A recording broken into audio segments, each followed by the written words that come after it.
जय हिंद साथियों, मैं अनिल आपका स्वागत करता हूं एक बार फिर से आपके अपने YouTube चैनल माइनर क्रिएशन में।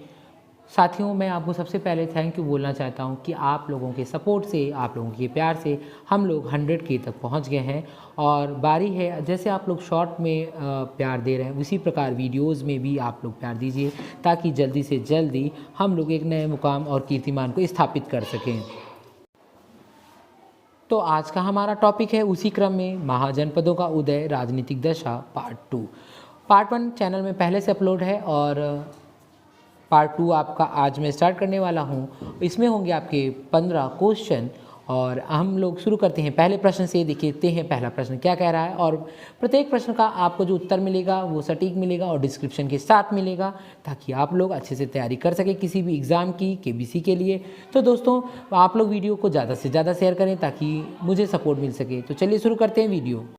तो दोस्तों, पहला प्रश्न है, भारत की प्राचीनतम प्राप्त सिक्के किस धातु के थे? तांबे के, सोने के, रांगा के या चांदी के? तो कहते हैं कि भारत के प्राचीनतम प्राप्त सिक्के आहत सिक्के या पंचमार सिक्के थे जो चांदी के बने होते थे। इनके ऊपर ठप्पा देकर निशान बनाया जाता था, इसलिए इन्हें आहत सिक्का या पंचमार सिक्का भी कहा जाता था। तो इसका ऑप्शन डी आपका बिल्कुल करेक्ट हो जाएगा, चांदी के सिक्के। तो अगला प्रश्न देख लेते हैं। अगला प्रश्न क्या कह रहा है हमारा? अगला प्रश्न है, निम्नलिखित में से कौन सा सही सुमेलित नहीं है? तो अंग चंपा, कौशल अहिछत्र, वत्स कौशाम्बी, मत्स्य विराटनगर। तो जो अंग है उसकी राजधानी चंपा थी, बिल्कुल सही है। वत्स की राजधानी कौशाम्बी थी और मत्स्य की विराटनगर। लेकिन जो कौशल है, कौशल राज्य कौन सा था? ये भगवान श्री राम का राज्य था और कौशल का जो आधा हिस्सा था वो कहाँ था? महाजनपद, इसकी राजधानी श्रावस्ती थी। लेकिन अहिछत्र जो आपकी राजधानी है, अहिछत्र वो की थी पांचाल राज्य की। किसकी? और वो भी पांचाल राज्य में किसकी? उत्तरी पांचाल की। किसकी? उत्तरी पांचाल की। किसकी? उत्तरी पांचाल की। और दक्षिणी पांचाल की राजधानी थी काम्पिल। उत्तरी जो पांचाल था वो आपका क्या नाम बोलते हैं, जो क्या नाम बोलते हैं, गुरु द्रोण थे, उनके पुत्र अश्वत्थामा को मिल गया था। और दक्षिणी पांचाल जो था काम्पिल नगरी, वो किसको मिला था? वो आपको मिला था जो वहाँ के राजा थे पांचाल, उनको मिल गया था। तो इस प्रकार से इसका ऑप्शन जो आपका सही हो जाएगा, वो करेक्ट हो जाएगा, वो होगा आपका कौशल अहिछत्र, यानी ये सही सुमेलित नहीं है। अगला प्रश्न है, चंडप्रद्योत किस प्राचीन गणराज्य के राजा थे? तो कहते हैं चंडप्रद्योत अवंती के शासक थे। कहाँ के शासक थे? अवंती के शासक थे। इनके बारे में कहा जाता है कि जब बुद्ध काल में अवंती की राजधानी उज्जैन थी तो बिंबिसार के समय में मगध के राजा पंडित जो चंडप्रद्योत थे उनका बहुत अच्छा संबंध था। कैसा संबंध था? बहुत अच्छा संबंध था और मैत्रीपूर्ण संबंध था। एक बार जो चंडप्रद्योत थे वो पांडु रोग से ग्रसित हो गए थे, तब बिंबिसार ने अपनी मित्रता निभाते हुए अपने राजवैद्य जीवा को उनके उपचार के लिए भेजा था। तो इसका ऑप्शन आपका करेक्ट हो जाएगा बी, यानी अवंती। तो अगला प्रश्न है, चौथा प्रश्न है और बहुत ही महत्वपूर्ण है। कह रहा है, अभिलेख साक्ष्य से प्रकट होता है कि नंद राजा के आदेश से एक नहर खोदी गई थी। मतलब अभिलेखों से पता चलता है कि एक नहर खोदी गई थी, लेकिन वो नहर कहाँ खोदी गई थी उसके बारे में पूछ रहा है। तो जो खारवेल का हंथी गुफा अभिलेख है वहाँ पर नंद राजा महापद्म नंद की कलिंग विजय सूचित होती है। मतलब वहाँ पर क्या दर्शाया गया है? कलिंग विजय दर्शाएगी और किसकी? महापद्म नंद की। तो इनके अनुसार जो नंद राजा थे वो जिनसेन की जो मूर्ति थी, प्रतिमा को उठा ले गए थे और उन्होंने कलिंग में एक नहर का निर्माण करवाया था। तो कहाँ पर निर्माण करवाया था कलिंग में? कहाँ नहर का? कलिंग में। कहाँ पर करवाया था? कलिंग में। तो इसका ऑप्शन सी आपका बिल्कुल करेक्ट हो जाएगा। और अगला प्रश्न देख लेते हैं कि अगला प्रश्न क्या कह रहा है। अगला प्रश्न है, उज्जैन का प्राचीन काल में क्या नाम था? तक्षशिला, इंद्रप्रस्थ, अवंतिका, इनमें से कोई नहीं। तो कहते हैं कि जो मध्य प्रदेश के मालवा संभाग में जो स्थित है उज्जैन, वो भारत का प्राचीन ऐतिहासिक नगर है और यह 16 महाजनपदों में से एक भी था।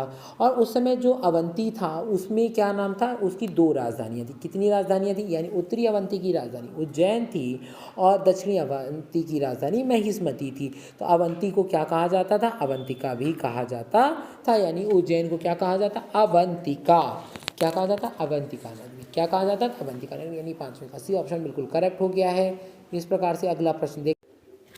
तो छठवां प्रश्न है, कौन सा प्राचीन नगर है जो महाभारत और महाभाष्य दोनों में उल्लिखित है? विराटनगर, का कोर्ट रेड या पाटलिपुत्र। तो जो विराटनगर है वो महाभारत में भी उल्लेखित है, क्योंकि जो पांडव थे उन्होंने अपना अज्ञातवास यहीं पर गुजारा था, और ये महाभारत में भी नगर मिलता है। लेकिन एक नगर और है जो राजस्थान में ही, उसे मध्यमिका कहा जाता है, और वो भारत में चित्तौड़ के निकट एक प्राचीन नगरी, वो उसका भी जो उल्लेख है वो महाभारत और महाभारत दोनों में मिलता है। इस प्रकार इसका ऑप्शन ए बिल्कुल करेक्ट हो जाएगा। कौन सा ऑप्शन करेक्ट हो जाएगा? ए, यानी विराटनगर। ठीक है। तो अगला और महत्वपूर्ण प्रश्न है, पाटलिपुत्र के संस्थापक कौन थे? तो उदयन, अशोक, बिंबिसार या महापद्म नंद। तो जो पाटलिपुत्र के संस्थापक थे वो कौन थे? उदयन थे। कौन थे? उदयन। कौन थे? उदयन। उदयन थे।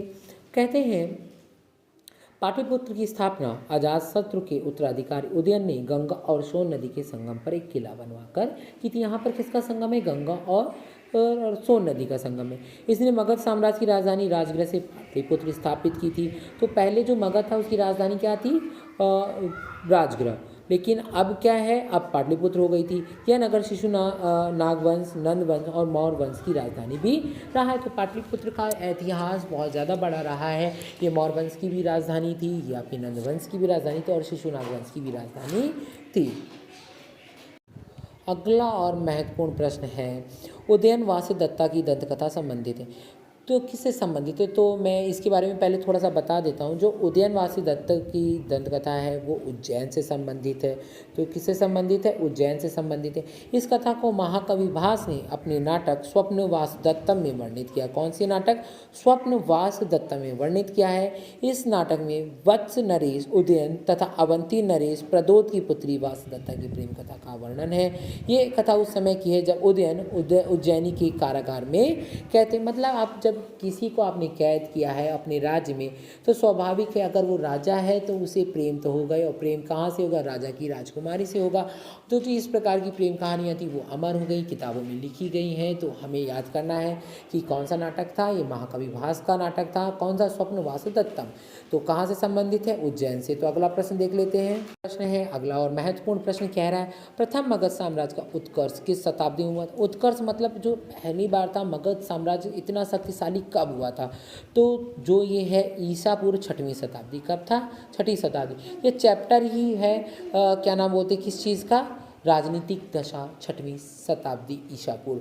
तो मगध साम्राज्य का जो उत्कर्ष था वो 6वीं शताब्दी में हुआ था। और कहा जाता है इस साम्राज्य की महत्ता का वास्तविक संस्थापक राजा बिंबिसार था, जो हर्यक कुल से संबंधित था। बिंबिसार। ठीक है। कौन था? बिंबिसार। ये बिंबिसार है वो बिंबिसार था। ठीक है। तो ये हर्यक वंश से संबंधित है, वो मौर्य वंश से संबंधित था। तो ये पहले के राजा हैं, वो बाद के राजा हैं।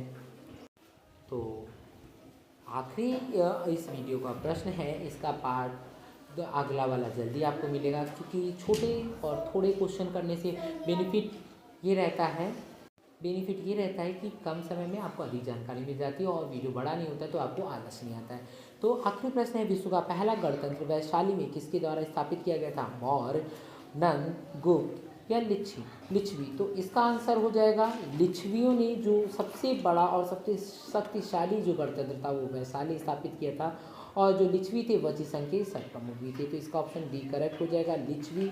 तो इस प्रकार आज के 10 प्रश्न कंप्लीट हो गए हैं, और अगले वीडियो में आपको इसके आगे के प्रश्न मिलेंगे। तो जुड़े रहिए मेरे चैनल बाइनोकुलर क्रिएशन में, जो मेरा भी नहीं आपका भी है। और एक बार मैं फिर से आप लोगों को थैंक यू बोलना चाहता हूँ 100 के सब्सक्राइबर के लिए। तो दोस्तों लोगों, आप अपने दोस्तों, मित्रों और जो भी तैयारी कर रहे हैं किसी भी चीज़ की, उनके पास ये वीडियो ज़्यादा से ज़्यादा शेयर करें।